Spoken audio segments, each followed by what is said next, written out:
Alors le pire, c'est Blanche. Si vous racontiez pas ça, on ne le croirait pas.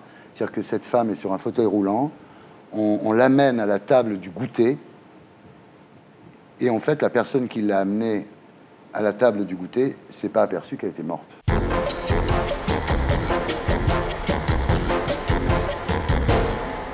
Notre invitée du samedi 20h ce soir, Sophie Lapart. Bonsoir. Sophie Lapart, vous êtes aide-soignante, vous étiez employée dans une maison de retraite réputée de l'Île-de-France, mais devant les soins bâclés, les manipulations brutales et l'absence d'humanité imposée par la rentabilité de l'entreprise, vous avez préféré démissionner. On en parle à 20h.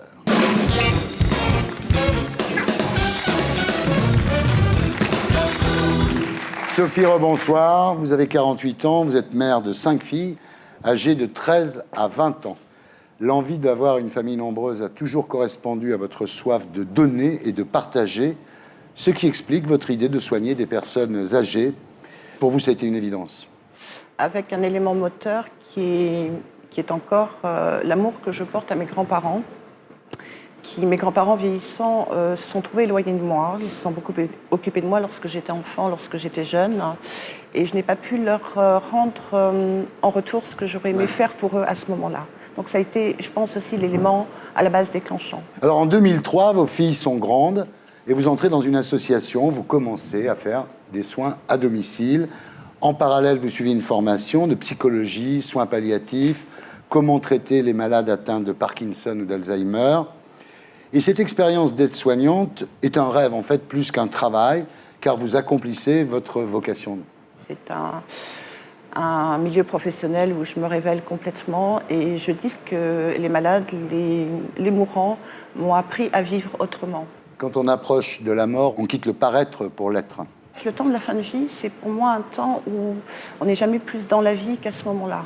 C'est vraiment un espace de vérité. Alors vous avez une technique, c'est, vous dites, prendre la météo de vos patients, oui, c'est-à-dire quand vous arrivez, vous les regardez, vous regardez leur regard, leur comportement, leurs mouvements, et vous arrivez à voir tout de suite dans quel état ils sont, quoi. Surtout lorsque nous sommes en relation de soins avec des personnes qui n'ont plus les moyens de communiquer. Donc, dans les situations du langage, ce qu'on appelle la communication non verbale. Hein.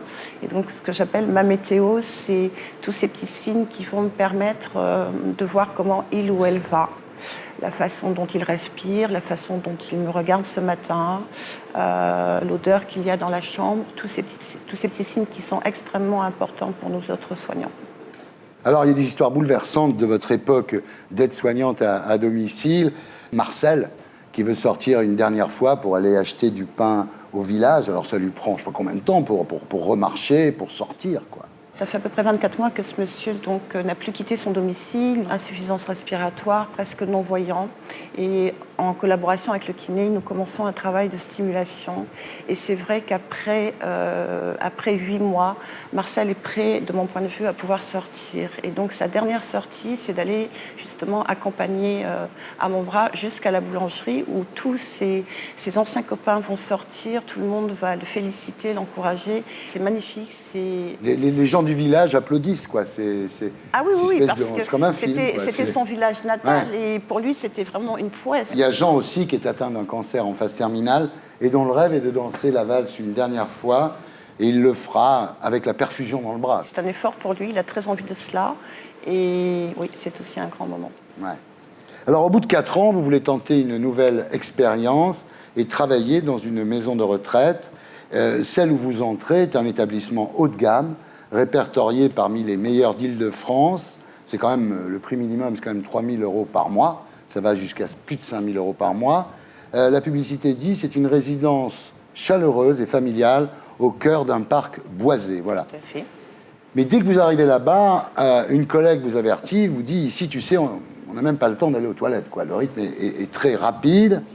Par exemple, le soir, vous avez 1 heure pour ramener du réfectoire et coucher 9 patients. Et il est évident qu'en 60 minutes, ouais. on ne peut pas être au mieux dans la relation de soins et bien traitant pour installer 9 personnes extrêmement dépendantes ouais. pour la nuit. Ouais.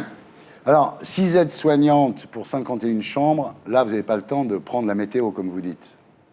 Malheureusement.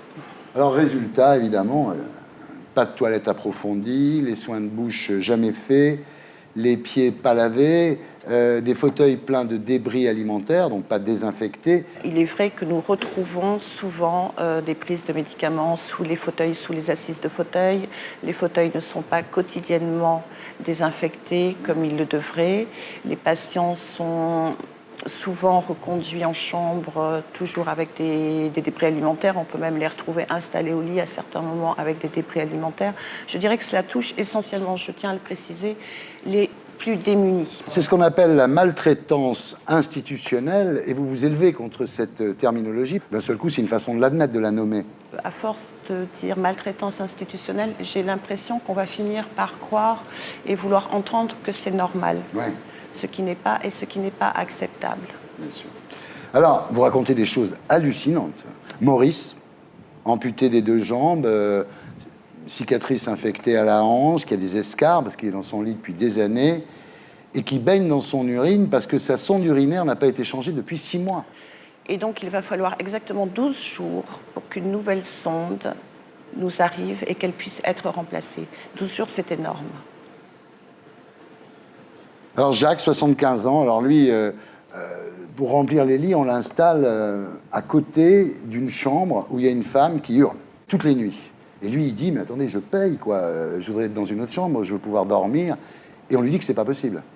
Donc tout ça, c'est simplement pour montrer la difficulté à vouloir faire cohabiter en maison de retraite médicalisée des résidents qui sont parfois relativement en bonne santé, au milieu de résidents qui vont poser ce genre de soucis. Ça, c'est toute une problématique, effectivement. Alors, ce qui est terrible, c'est qu'un jour, le gars, il dit, je vais dîner chez mon fils. Il sort et il va se jeter sous un train. Alors, le pire, c'est Blanche. Si vous racontiez pas ça, on ne le croirait pas.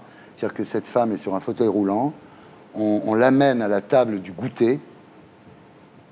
Et en fait, la personne qui l'a amenée à la table du goûter, s'est pas aperçu qu'elle était morte. Simplement pour montrer, et je n'en veux absolument pas à la collègue et peu importe, c'est que les conditions de travail peuvent justement faire que l'instant où cette personne a été descendue jusqu'en salle à manger, ça peut prendre 5 minutes, il n'y a pas eu un regard pour elle.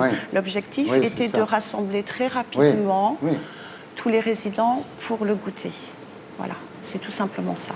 Et quand vous la voyez, vous lui parlez, elle ne bouge pas, elle avait toujours la tête un peu penchée comme ça, donc au départ, et vous apercevez qu'elle est morte, et vous l'évacuez pour donner le change, c'est assez grand. Vous lui dites, allez, venez, je vais vous ramener dans la chambre, quoi, voilà. Oui. Alors, vous dites que quand on place ses parents ou ses grands-parents en maison de retraite, la mauvaise conscience est telle qu'on préfère s'aveugler, c'est-à-dire on paye, on dit, voilà, je paye 3 000, 4 000, 5 000 euros par mois, et finalement, ça évite d'une certaine façon d'être rongé par la culpabilité, quoi. Lorsqu'un enfant place son parent, il ne peut pas avoir bonne conscience. Le placement, c'est toujours un choix extrêmement difficile pour la famille. Donc forcément, l'attitude de culpabilité va faire qu'ils vont préférer, et ils ont raison quelque part, nous faire confiance et se convaincre que le parent est en totale sécurité chez nous. Et ça, on peut le comprendre tout à fait. On n'est jamais bien quand on place son papa ou sa maman, jamais. Pourquoi finalement on ne fait pas plus d'aide à domicile? Parce que c'est mieux pour les vieux, et en plus de ça, ça coûte moins cher. Effectivement, cela coûte moins cher. Néanmoins, il faut savoir que la maltraitance existe également à domicile. Le domicile n'est pas épargné complètement des attitudes malveillantes. Est-ce qu'on peut dire que moins les enfants viennent voir leurs parents, plus les parents sont maltraités? La porte est plus grande ouverte, je dirais. Ouais. Oui. Oui, parce que dès l'instant où on sait qu'il y a de temps en temps une visite, on remarque facilement que vers des résidents où la famille est assez proche et impliquée justement, le risque est moindre malgré tout. Tariq? Vous savez, je pense que ce soit des institutions ou à domicile, au bout du compte, c'est le fond de la question. C'est est-ce qu'on va vers une société où, avec les personnes âgées, on considère que comme elles sont plus utiles au système, eh bien, on va investir de l'argent pour s'en faire sur leur dos, mais plus s'occuper de la dignité. Et là, toutes ces histoires que j'entends sont des histoires de la dignité. Et finalement, je pense que c'est vrai qu'une société est digne par la façon dont elle est digne avec les personnes les plus âgées, ceux qui l'ont faite et constituée. Je crois qu'on devrait l'entendre très profondément comme une vraie question philosophique, pas simplement comme une question comptable. Il y a le regard que nous avons pour nos anciens, et on s'en est aperçu au moment de la canicule de 2003, pas tant l'attitude du gouvernement, qui a fait ce qu'il pouvait, c'était pas... mais on s'est rendu compte qu'en effet, un certain nombre de vieux, entre guillemets, étaient laissés comme on laisse des chiens dans des stations-service. Et ce regard-là, alors que vous avez des sociétés comme les sociétés africaines, par exemple, où vraiment les gens ne gagnent pas un souffle, et ils ont quand même... C'est inimaginable que leurs anciens, la mère, la grand-mère, l'arrière-grand-mère, soient abandonnés. Donc, elles meurent dans la hutte ou dans la cabane ou dans la maison. Voilà, je pense que ça nous interroge. Je pense que ça devrait nous éclairer. Vous avez parfaitement raison, Patrick. Georges-Marc? Je suis d'accord avec M. Ramadan, au moins sur ce point. Une société se juge à la manière dont elle traite ses anciens. Et c'est tout le système qui s'éclaire de cette lumière ou de cette ombre. Ouais. Et c'est tout à fait effrayant. Il y a une industrialisation des corps qui est un peu préoccupante. Pourquoi on n'en parle pas plus de tout ça? Parce que finalement, c'est très rare les témoignages là-dessus. Parce qu'il y a encore la loi du silence qui règne autour de cela, que la maltraitance institutionnelle peut être considérée comme quelque chose qui n'est pas gravissime. C'est vrai qu'il y a pire au niveau de la maltraitance. Et je tiens quand même à préciser que mon idée n'était pas de dire ou de répéter quelque chose que l'on sait déjà. C'est une prise de conscience de soignante, un devoir de citoyenne, me semble-t-il. Ça faisait déjà un petit moment, depuis le cœur de l'été, que j'avais vraiment envie de témoigner et de dire, non pas accuser, simplement de dire, voilà ce que j'ai vécu, voilà ce qu'il se passe, tout en sachant que j'ai passé des moments extraordinaires dans cette structure. C'était un plaisir de m'y rendre en service de jour, en service de nuit, très sincèrement. Simplement, il me manquait un petit peu quelqu'un pour faire cela. Et ce qui m'a mis vraiment en avant, c'est ma rencontre avec un ami, François Nénin, qui est journaliste d'investigation, qui est extrêmement sensibilisé au sujet et qui a su gagner ma confiance. Et à partir de là, nous nous sommes mis au travail tous les deux. Ça, je tiens à le dire, ça a été vraiment un travail de partage. Voilà. D'où l'article de VSD et d'où le livre que je vous souhaite de publier pour crier encore cela un peu plus fort. Merci de votre témoignage. Et pour être sûr de ne rien rater de Inarditube, abonnez-vous et mettez un pouce bleu.